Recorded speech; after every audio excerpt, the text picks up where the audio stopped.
நீல புலிகள் இயக்கத்தின் தலைவர் பேராசிரியர் டி.எம். புரட்சிமணி அவர்கள்.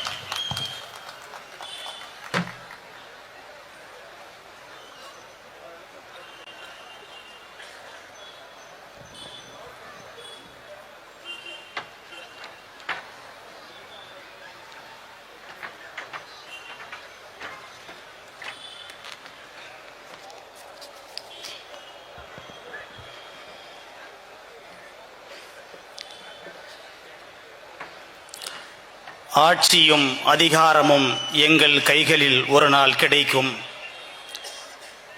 எங்கள் தலைமுறை உங்கள் அதிகார இருமாப்பை உடைக்கும் என்ற கருத்தை முன்வைத்து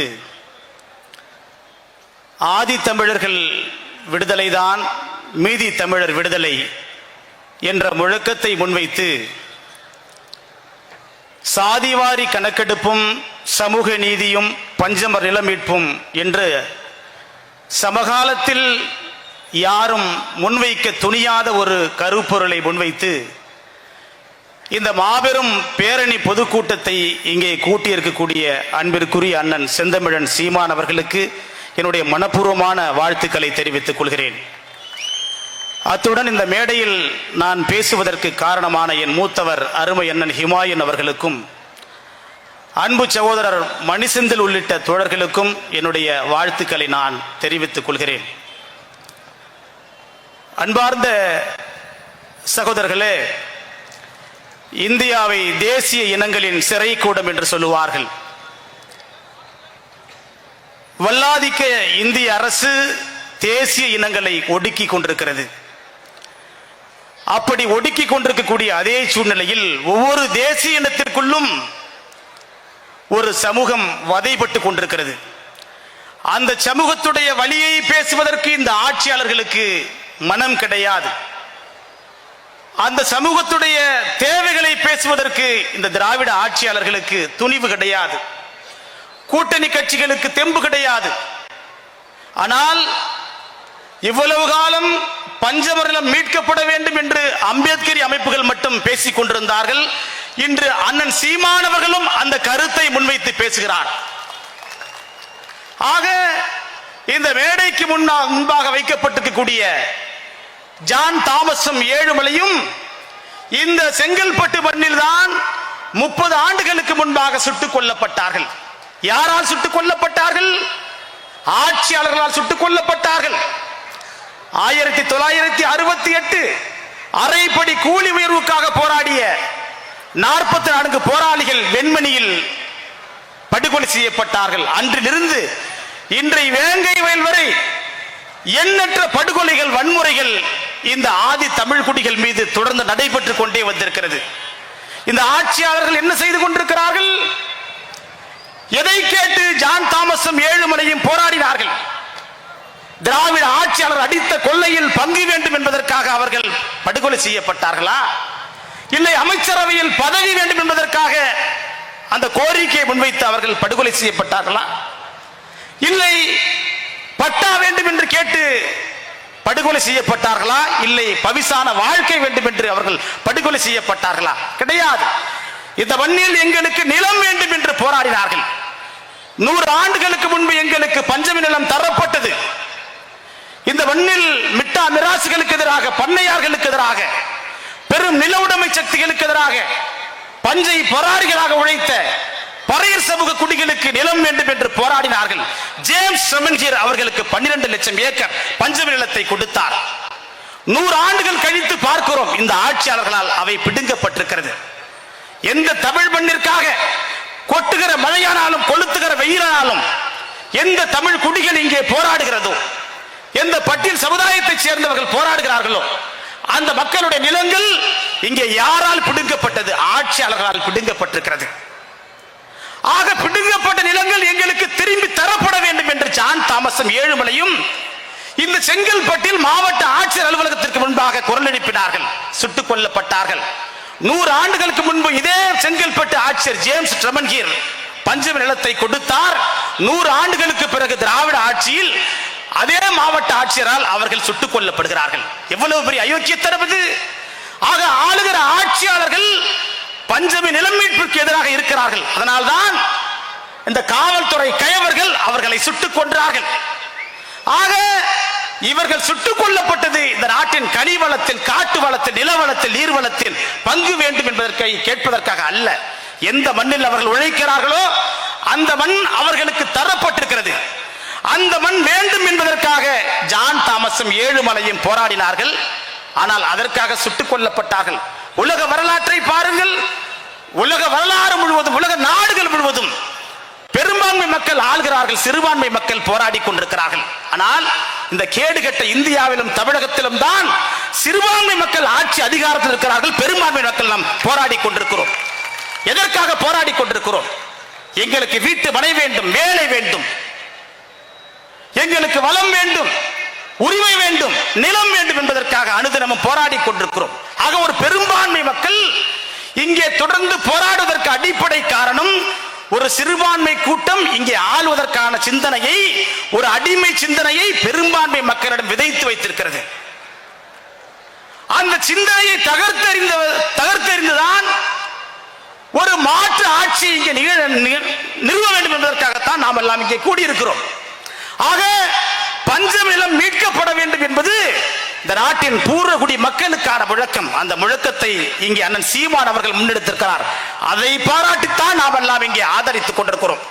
இந்த நிகழ்ச்சியில் நான் கலந்த பொழுது அண்ணன் ஹிமாயின் அவர்கள் சொன்னார், தம்பி நீ இந்த கூட்டத்தில் பேசிய பிறகு உன் மீது பாய்ந்து பிராண்டி விடுவார்கள் என்று சொன்னார் அண்ணன் சீமான். அண்ணன் ஹிமாயின் அவர்கள், நான் சொன்னேன் பாவம் செய்யாதவன் கல்லறியட்டும் என்று இயேசு சொன்னாரே, அப்படி பஞ்சமிலம் பற்றி பேசுவதற்கு துணி உள்ளவன் என் மீது விமர்சனம் செய்யட்டும் என்று சொன்னேன்.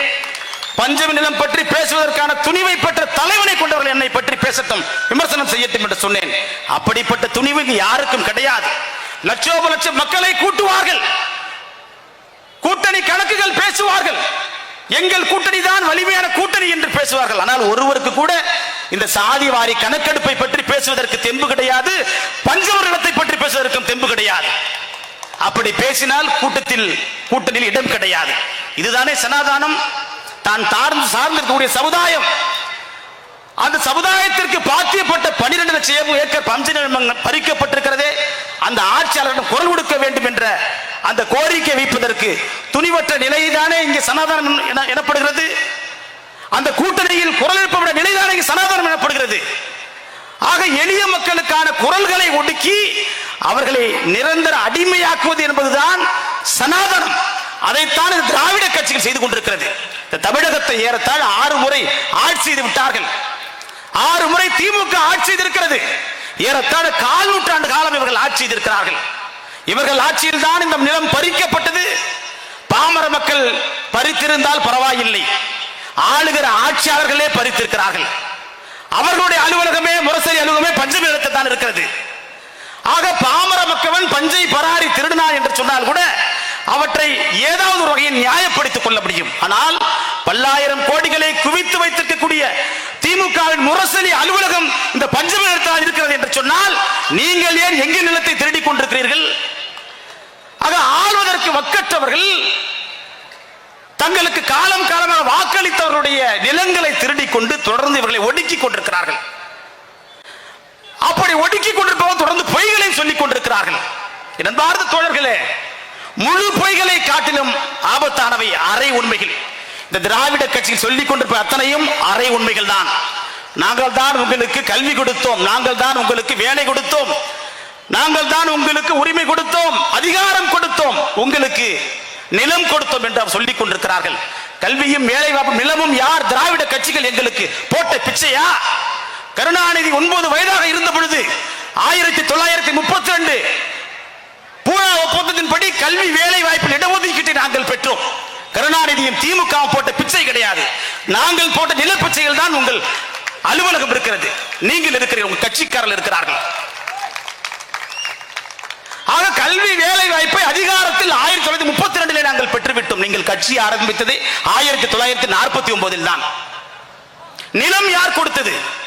1892, 100 ஆண்டுகளுக்கு முன்பு. கருணாநிதி பிறக்கவில்லை, அண்ணாவும் பிறக்கவில்லை, யாரும் பிறக்கவில்லை. 1892 12 லட்சம் ஏக்கர் பஞ்ச நிலங்கள் எங்களுக்கு தரப்பட்டது. 1000 ஆண்டுகளுக்கு முன்பு தரப்பட்ட கோயில் நிலங்களை இந்த ஆட்சியாளர்கள் மீட்டுக் கொண்டிருக்கிறார்கள்.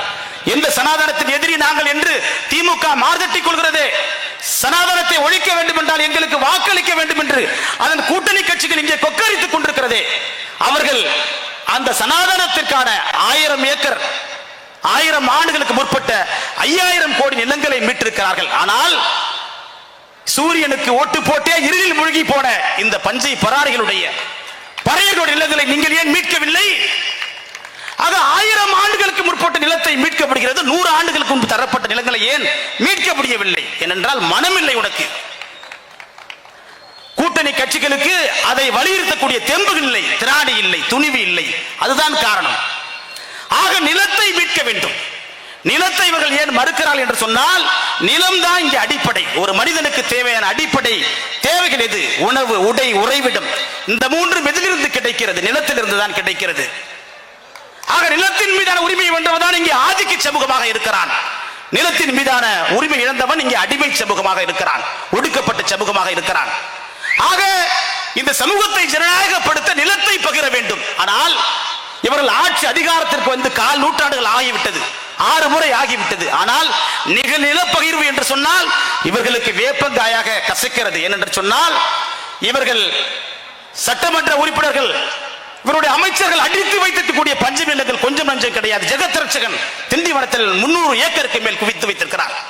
இங்கே எத்தனை கல்வி நிலையங்கள் இருக்கிறது? அத்தனையும் பஞ்ச நிலத்தில் கட்டப்பட்டிருக்கிறது.